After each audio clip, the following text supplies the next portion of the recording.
Welcome to Revolution 3D Printer Support. In this video, we'll show you how to check and adjust the Z offset. For this procedure, you will need a standard business card to help with calibration. To begin, home all axes by selecting Controls, Movement, then the Home All button. This will bring the printer back to its starting position so we can begin to set the Z offset. Next, move the Z axis up by 5 mm by selecting 1 mm, then selecting Z positive 5 times.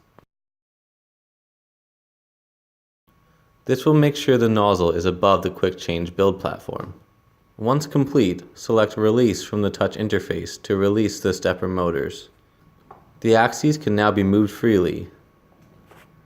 Position the nozzle in the center of the bed by gently moving the extruder to the center, then pulling the bed forward.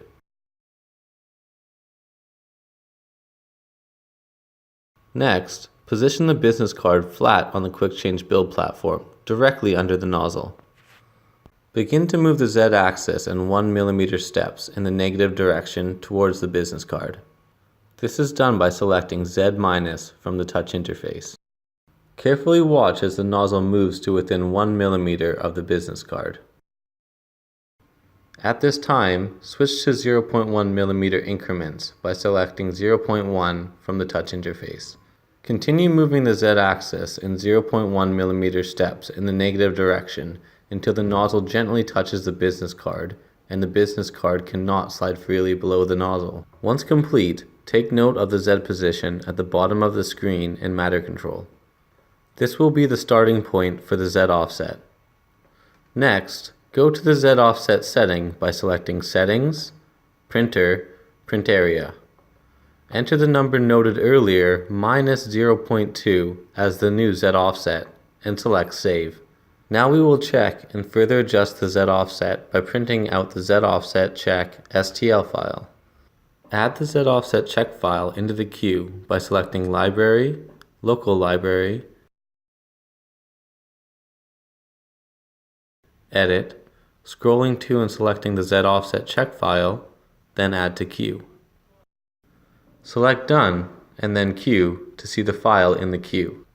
Print the Z offset check STL file by selecting it from the queue and then Print at the top of the screen.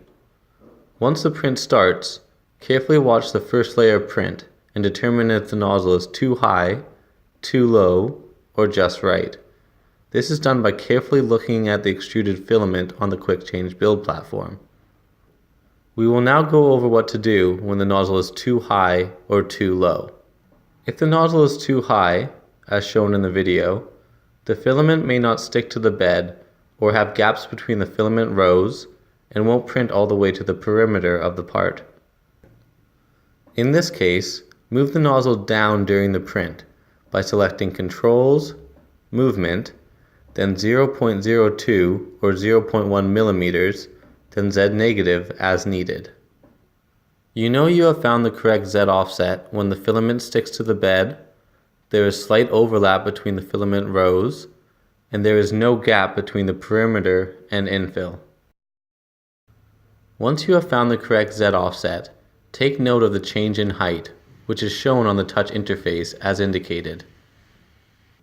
Subtract this number from the previous Z offset and save it as the new Z offset.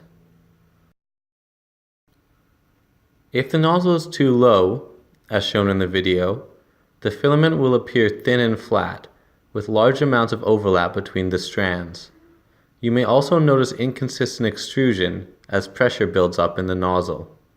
In this case, move the nozzle up during the print by selecting Controls, Movement, 0.02 or 0.1 mm, then Z positive as needed.